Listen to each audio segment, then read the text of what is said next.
नमस्कार. MPSC गट क मुख्य परीक्षा 2026च्या या सविस्तर विश्लेषणामध्ये स्वागत आहे. स्पर्धा परीक्षांचा अभ्यास करणाऱ्या प्रत्येकासाठी ही एक खऱ्या अर्थाने खूप मोठी अपडेट आहे. आजच्या या विश्लेषणामध्ये आपण पाहणार आहोत की या मेगा भरतीमध्ये कोणती पदे आहेत, पात्रता नेमकी काय आहे आणि सध्या या परीक्षेबाबत विद्यार्थ्यांमध्ये काय चर्चा सुरू आहे. चला तर मग अजिबात वेळ न घालवता थेट सुरू करूया. 1984 हा केवळ एक साधा आकडा नाहीये, तर ही एक प्रचंड मोठी संधी आहे. अधिकृत माहितीनुसार राज्याच्या विविध सरकारी विभागांमध्ये तब्बल 1884हून अधिक रिक्त पदांसाठी ही भरती प्रक्रिया पार पडणार आहे. म्हणजे विचार करा, एवढ्या मोठ्या संख्येने जागा उपलब्ध असणे ही खरंच एक सुवर्ण संधी आहे. तर मग सर्वात आधी आपण पाहूया उपलब्ध पदे. नेमकी कोणकोणती पदे या भरतीतून भरली जाणार आहेत. या भरतीमध्ये प्रशासनातील अनेक वैविध्यपूर्ण आणि महत्त्वाच्या भूमिकांचा समावेश आहे, जसे की उद्योग निरीक्षक, कर सहाय्यक, तांत्रिक सहाय्यक, दुय्यम निरीक्षक आणि लिपिक टंकलेखक. म्हणजे शैक्षणिक पार्श्वभूमी आणि कौशल्यानुसार इथे अनेक उत्तम पर्याय उपलब्ध आहेत. सरकारी क्षेत्रात करिअर घडवण्यासाठी हा एक खरोखरच मोठा कॅनव्हास आहे. यानंतरचा महत्त्वाचा मुद्दा येतो तो म्हणजे पात्रता निकष. यासाठी कोण अर्ज करू शकतं? पात्रतेचे प्रामुख्याने 3 टप्पे आहेत जे आपल्याला लक्षात ठेवायचे आहेत. पहिली आणि सर्वात मूलभूत अट म्हणजे मान्यताप्राप्त विद्यापीठाची पदवी असणे आवश्यक आहे. दुसरं म्हणजे जर लिपिक टंकलेखक किंवा कर सहाय्यक यांसारख्या विशिष्ट पदांसाठी अर्ज करायचा असेल तर टायपिंगचं प्रमाणपत्र असणे अत्यंत गरजेचे आहे. आणि तिसरी सर्वात महत्त्वाची गोष्ट म्हणजे वयोमर्यादा.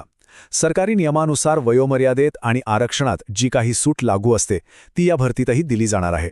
त्यामुळे आपले निकष एकदा व्यवस्थित तपासून पाहणे मस्ट आहे. आता वळूया प्रत्यक्ष कृतीकडे. अर्ज प्रक्रिया आणि अंतिम मुदत. लक्षात घेण्यासारखी गोष्ट म्हणजे ही संपूर्ण अर्ज प्रक्रिया 100% ऑनलाईन असणार आहे. कोणताही कागदी अर्ज किंवा ऑफलाईन पद्धत इथे अजिबात स्वीकारली जाणार नाही. त्यामुळे कुठलाही गोंधळ न ठेवता केवळ इंटरनेटच्या माध्यमातूनच अर्ज सादर करायचा आहे. आणि आता कॅलेंडरवर मार्क करून ठेवण्याची तारीख म्हणजे 4 जून 2026. होय, ही अर्ज करण्याची अंतिम मुदत आहे. शेवटच्या क्षणी सर्व्हर डाऊन होणे किंवा इतर तांत्रिक अडचणी टाळायच्या असतील तर या तारखेची नक्की नोंद घ्या आणि शक्य तितक्या लवकर आपला अर्ज पूर्ण करा. वाट पाहत बसू नका. आता एक अत्यंत महत्त्वाचा आणि सध्या चर्चेत असलेला विषय, वाढती स्पर्धा आणि अफवा. सध्या विद्यार्थ्यांमध्ये नेमकी काय चर्चा सुरू आहे?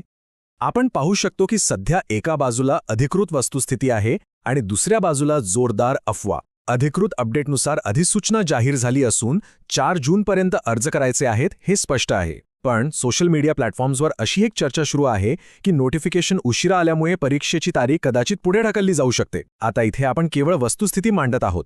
कुठल्याही अफवांवर थेट विश्वास न ठेवता अभ्यासावर लक्ष केंद्रित करणे कधीही उत्तम. मग अशा या सोशल मीडियावरील माहितीच्या महापुरात नक्की विश्वास कोणावर ठेवायचा? तर फक्त आणि फक्त अधिकृत वेबसाईटवर mpsc.gov.in. PDF, सिलेबस किंवा अर्जाची लिंक यांसारख्या कोणत्याही अपडेटसाठी केवळ याच संकेतस्थळाला भेट द्या. अनधिकृत स्रोतांवर अवलंबून राहून स्वतःचं नुकसान करून घेऊ नका. महाराष्ट्र लोकसेवा आयोगाची गट क परीक्षा ही राज्यामध्ये अत्यंत चुरशीची मानली जाते. हजारो विद्यार्थी रात्रंदिवस यासाठी अगदी जीवापाड मेहनत घेत असतात. त्यामुळे साहजिकच स्पर्धाही प्रचंड तीव्र असणार आहे. पण सरतेशेवटी सर्वात मोठा प्रश्न हा उरतो की स्पर्धा तर तीव्र आहे, पण तयारी सुरू झालीये का? या एका अत्यंत महत्त्वाच्या प्रश्नासोबतच आपण आजचे हे सविस्तर विश्लेषण इथेच थांबवत आहोत. अभ्यास करत रहा आणि या संधीचा नक्की फायदा